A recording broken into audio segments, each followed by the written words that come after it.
So guys ఈ రోజు నా బర్త్డే అని చెప్పేసి మా మమ్మీ నన్ను తొట్టెలేస్తుంది అనమాట.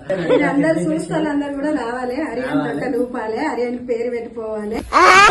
రోజు జయ జయలో చెట్టి పాపాయి నీకు ఏటేటా ఇలాగే పండగ జరగాలి. ఏం షాక్ కాకూరు, వీడియోని లాస్ట్ వరకు చూస్తే అసలు ఏమైందో మీకే తెలుస్తుంది. హలో గైస్, అందరికి నమస్తే. చలో ఇలా మన బర్త్డే కాబట్టి అమ్మ కాళ్ళకి దండం పెట్టేసి టెంపుల్ రన్ వేస్తాం. చెప్పినా మా అమ్మ బర్త్డే కూడా December 8 అండ్ నా KTM కూడా December 8 ఉన్నా. మీకు జరిగే టైం అంటే మా ముగ్గురికి హ్యాపీ బర్త్డే అని కామెంట్ పెట్టండి, ఖుషి అయిపోతా. టెంపుల్ కి వచ్చిన దేవుడా నువ్వు ఎన్ని గేమ్లు పెట్టినా ఆడికి గెలుస్తా, లాస్ట్ కి సక్సెస్ అవుతా అని చెప్పేసి ఇంటికి వచ్చేసిన. చలేగా నా బర్త్డే సెలబ్రేషన్స్ ఎట్లయినా చూపిస్తా. అంటే ఇయ్యాల పుట్టినా అమ్మా, నాకు నడుచుకుంటా పాక్కుంటా పోవాలి. తొట్టెలు వేస్తున్నాం ఈ రోజు మామూలు.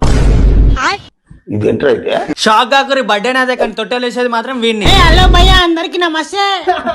యాక్చువల్లీ మంచిగా వండుకున్న భయ్యా, వీళ్ళు కాలిపిల్లి పాటలు పాడి లేపేసిరు నన్ను. జపనంద జపాలకుందా, జపనంద జపాలకుందా. మేము